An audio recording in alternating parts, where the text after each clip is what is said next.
नमस्कार। ऐसा नहीं माना जाना चाहिए कि पश्चिम बंगाल में भारतीय जनता पार्टी और तृणमूल कांग्रेस यानी कि ममता बनर्जी की पार्टी के बीच जो घमासान विधानसभा चुनाव तक था वो कहीं कहीं थमेगा।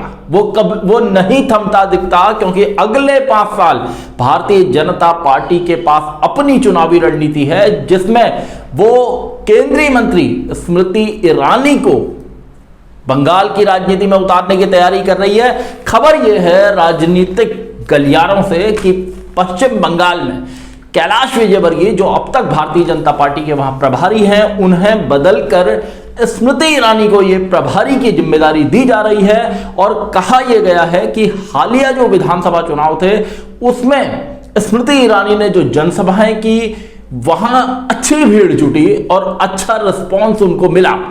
बीजेपी की नजर पश्चिम बंगाल में सरकार बनाने में लंबे वक्त से है और इस बार उसने पूरी ताकत भी झोंकी थी, लेकिन वो सफल नहीं हो सकी और ममता बनर्जी ने उसको पीछे छोड़ दिया। बीजेपी की मंशा यह है कि महिला बनाम महिला का मुकाबला होगा तो लड़ाई ज्यादा आसानी से लड़ी जा सकेगी। आप देख रहे हैं सत्यहिंदी.com। अपील मेरी आपसे वही है, कॉर्पोरेट मीडिया के मुकाबले आजाद पत्रकारिता का समर्थन करें।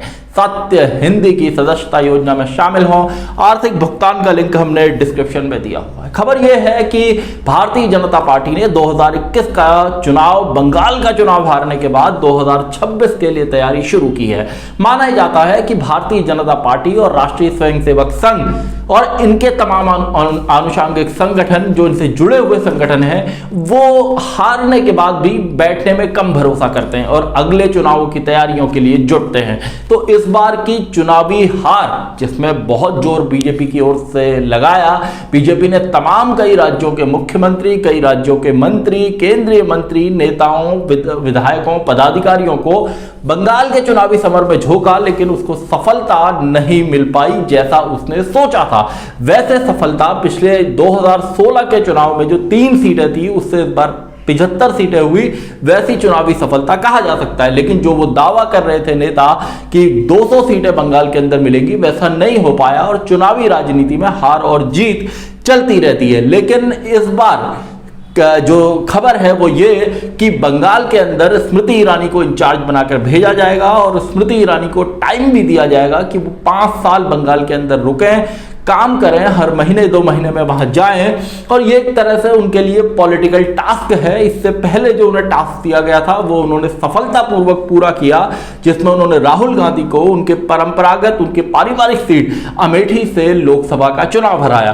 तो बीजेपी को स्मृति ईरानी के अंदर वो पोटेंशियल दिखाई देता है, वो राजनीतिक संभावनाएं दिखाई देती है कि वो बंगाल के अंदर उसको मजबूत कर सकती है। क्योंकि जो 2026 का चुनाव है उससे पहले 2024 का भी चुनाव लोकसभा का होगा और उससे पहले पंचायतों के, जिला परिषदों के, राज्यों में जो तमाम तरह के छोटे मोटे चुनाव होते हैं वो भी होंगे। और बंगाल आने वाले 5 साल तक यहां बीजेपी, यहां टीएमसी के तमाम आरोप कि केंद्र सरकार, मोदी सरकार उसे काम नहीं करने दे रही, केंद्रीय एजेंसियों का डर दिखा रही है, उसके नेताओं को, कार्यकर्ताओं को परेशान किया जा रहा है। और यहां बीजेपी के वो तमाम आरोप कि टीएमसी के नेता हमारे कार्यकर्ताओं की हत्या कर रहे हैं, बीजेपी कार्यकर्ताओं के घरों में तोड़फोड़ हो रही है, इसको लेकर सोशल मीडिया पर चुनाव के बाद जो हिंसा हुई उसमें दोनों तरफ से तमाम तरह के आरोप प्रत्यारोप हुए और राज्यपाल जगदीप धनखड़ और ममता सरकार के बीच जो टकराव है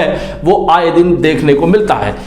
जब बंगाल में ममता ने बड़ा चुनाव जीता, बीजेपी को चारों खाने चित किया, तो एक वर्ग ने ये कहा, ऐसी संभावनाएं तलाशी कि क्या ममता बनर्जी 2024 में प्राइम मिनिस्टर मोदी के खिलाफ एक उम्मीदवार हो सकती है, क्योंकि अपोजिशन को एक चेहरा ऐसा चाहिए जिसके खिलाफ जिसके पीछे सारे दल खड़े हों और बीजेपी को, एनडीए को चैलेंज किया जा सके। तो अभी ऐसे चेहरे की तलाश जारी है और अगले जो 4-5 साल हैं बंगाल की राजनीति में वो लगातार घमासान के रहेंगे।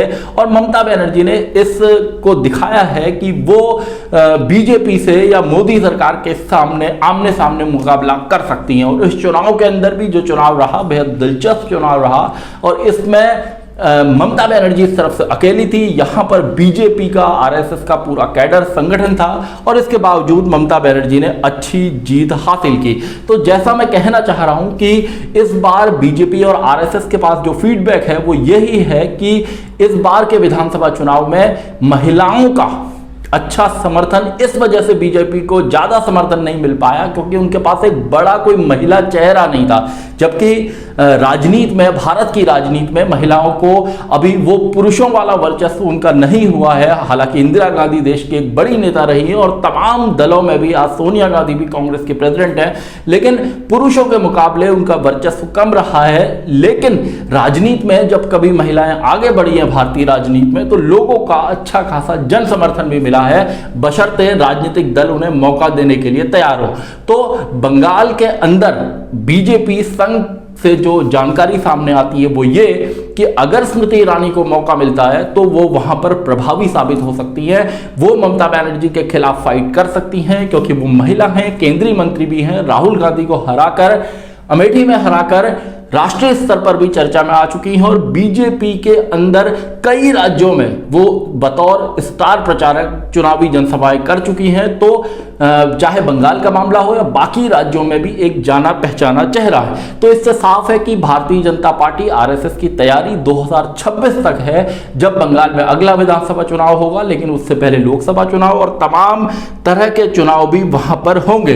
बंगाल से हर दिन जो तमाम बड़े राजनीतिक घटनाक्रम हैं उनसे राष्ट्रीय स्तर पर भी खूब मसाला टीवी चैनल्स को, सोशल मीडिया को मिलता है, क्योंकि अगले जो 5 साल हैं उसमें, अगले जो 3 साल आप कह सकते हैं 2024 तक, उसमें एक पोटेंशियल जिस नेता में होगा उसको विपक्षी दल हो सकता है कि एक बड़ा गठबंधन बीजेपी के खिलाफ बने और एनडीए के खिलाफ बने, जिसकी तैयारी 2019 के चुनाव से पहले भी हुई थी। और देखना होगा कि क्या ममता बनर्जी को उस गठबंधन की अगुवा बनाया जाता है, क्या उनको कमान सौंपी जाती है। लेकिन बंगाल के अंदर बीजेपी ममता बनर्जी का संघर्ष खूब जोर शोर से होगा, इससे इनकार नहीं किया जा सकता।